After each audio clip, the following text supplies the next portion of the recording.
নমস্কার, অপরাহ্নের সূর্যতে আপনাদের অনেক অনেক স্বাগত। আজ ব্লগটার থাম্বনেল দেখে তো আপনারা বুঝেই গেছেন যে আজকের টপিক রিসেপশন পার্টি। আর পার্টি মানেই সাজগোজের সম্ভার, তাই এগুলো দিয়েই ব্লগটা শুরু করে ফেললাম।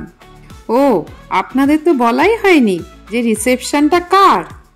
আমার স্কুলের বন্ধু সুলগ্নার ছেলে, মানে আমাদের অর্ঘ্যসোনার আজ বিয়ের রিসেপশন।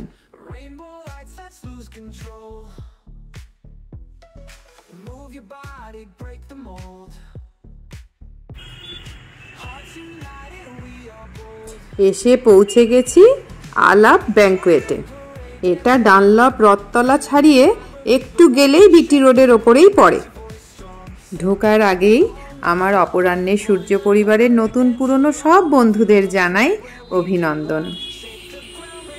চলুন ভেতরে যাওয়া যাক। খুব সুন্দর সাজিয়েছিল গেটটা। এখন তো কত রকমের সাজসজ্জা হয়েছে, আগেকার দিনে এত জাঁকজমক ছিল না সব কিছু। এখানে তো আগে কোনো দিন আসিনি, তাই একটু ধীরে ধীরে এদিক ওদিক দেখতে দেখতে যাচ্ছিলাম। আমি আর আমার আর এক স্কুলের বন্ধু তানিয়া একসাথে গেছিলাম। আরও অনেক বন্ধুরই আসার কথা ছিল, কিন্তু সবাই আসতে পারেনি। যারা আসতে পারেনি তাদের অনেক মিস করেছি। এইবার এই যে গিফট দিয়ে দিয়েই নতুন বর বউয়ের সাথে ফটো তো একটা তুলতেই হবে। কি অবস্থা! এখন বলুন, যে কোনো বিয়েবাড়ির তিনটে টপ অ্যাট্রাকশন হলো সাজগোজ, খাওয়া দাওয়া আর এই ফটো ভিডিও তোলা। আগে যখন ব্লগিং শুরু করিনি তখন আমার ফোন সবসময় ব্যাগেই থাকতো, আর এখন চেষ্টা করি ফোনটা সবসময় অন করে রাখতে। অনেক সময় না অনেক মুহূর্ত মিস হয়ে যায়, ফোনই অন করতে ভুলে যাই। আসুন আমাদের সাথে আপনারাও সুন্দর সুন্দর মুহূর্তের ছবি দেখুন।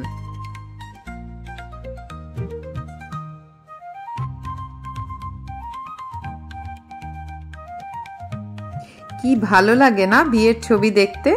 কত ছোট থেকেই অর্ঘ্যবাবুকে আমরা দেখেছি। এখন সেই ছোট্ট ছেলেটা স্বাবলম্বী হয়ে আবার আর একজনের দায়িত্বভার গ্রহণ করে ফেলল। কথায় তো আছে, জন্ম মৃত্যু বিয়ে তিন বিধাতা নিয়ে। তাই এই দিনটা যে কোনো ছেলে মেয়ের জীবনে ঈশ্বরের আশীর্বাদেই আসে। মনে হয় চার হাত এক হওয়াটা পুরোপুরি যেন প্রিফিক্সড। অর্ঘ্যবাবুর জীবনের রঙিন প্রজাপতির নামটা এবারে বলি।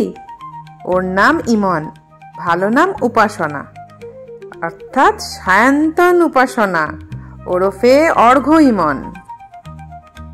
এরকমই আনন্দে কাটুক দুজনের, আর দুই পরিবারের মেলবন্ধন যেন আজীবন সুখময় হোক। আমাদের ইমন রানীকে কি মিষ্টি লাগছে না? ও খুব সুন্দর গানও গায়। আপনারা যারা এতক্ষণ ভিডিওটা দেখছেন তাদের অনেক অনেক ধন্যবাদ। ভিডিওটা যদি একটুও ভালো লাগে তাহলে লাইক আর সাবস্ক্রাইব করে দেবেন প্লিজ। একটা বিয়ে সম্পন্ন হওয়ার পেছনে কত রকমের প্ল্যানিং থাকে, কত এক্সপেন্স থাকে, কত টেনশন থাকে, তাই না? এবার আমাদের বন্ধুদের একটু খুনসুটি দেখে চলে যাবে। ফটোগুলো কি সুন্দর।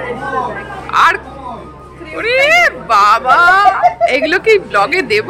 হ্যাঁ অবশ্যই, কারণ তুই লিপস্টিক পরেছিস আর এইভাবে সেজেছিস, এটা আবার কোন দিন উড়ে যাবে কোনো ঠিক নেই। অনেক উন্নতি। এবার এসে গেলাম ওপরের ফ্লোরে। এখানে খাওয়া দাওয়ার ব্যবস্থা ছিল। বেশি রাত হয়নি তখনও, কিন্তু মহালক্ষ্মী, তানিয়া, পিয়ালি ওরা অনেক দূর থেকে এসেছিল তো খাওয়া দাওয়াটা তাই একটু আগে ভাগে সেরেই ফেললাম।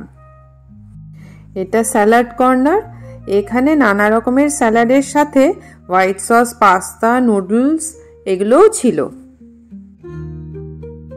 এছাড়াও নানা রকমের চাটও ছিল।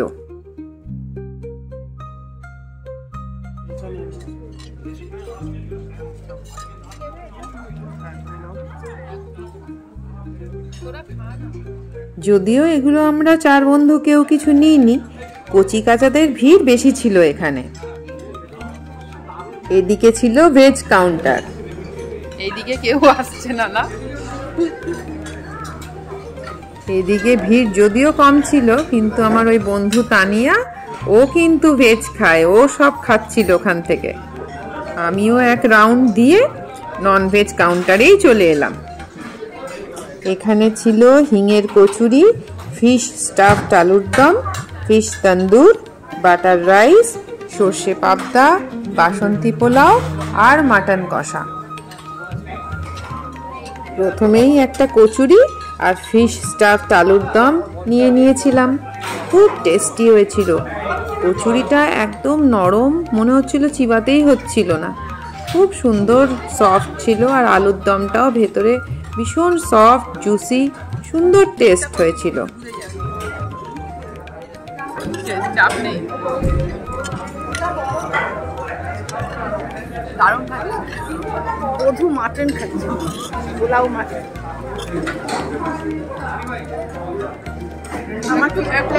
বেশ মজা করে বন্ধুরা মিলে খাচ্ছিলাম।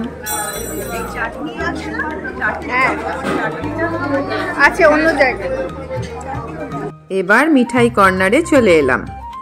গরম গরম মালপোয়া ভাজা হচ্ছিল, আর বেকড রসগোল্লা ছিল, চাটনি পাঁপড় ছিল, আর ওইদিকে ছিল আইসক্রিম, নলেন গুড়ের আইসক্রিম কাপে। কিন্তু আমি এগুলো কিছুই খেতে পারিনি। দুটো মালপোয়া খেয়েছি, খেয়েই আমার পেট ভরে গেছিল। ব্যাস, খেয়ে দিয়ে এবার একটু বন্ধুরা মিলে আড্ডা দিচ্ছিলাম। আসলে আমরা এই 4 বন্ধু 4 জায়গা থেকে এসেছিলাম।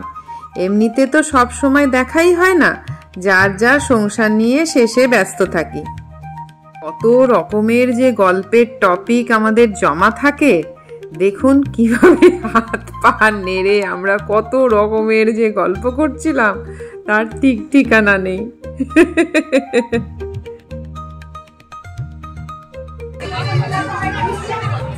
কিছু ছবিও এই ব্লগটায় জুড়ে রাখলাম, কখন ছবিগুলো হারিয়ে ফেলি। এই সুন্দর মুহূর্তগুলোকে আজীবন সঞ্চয় করে রাখার জন্যই তো আমার ব্লগিংয়ের উদ্দেশ্য।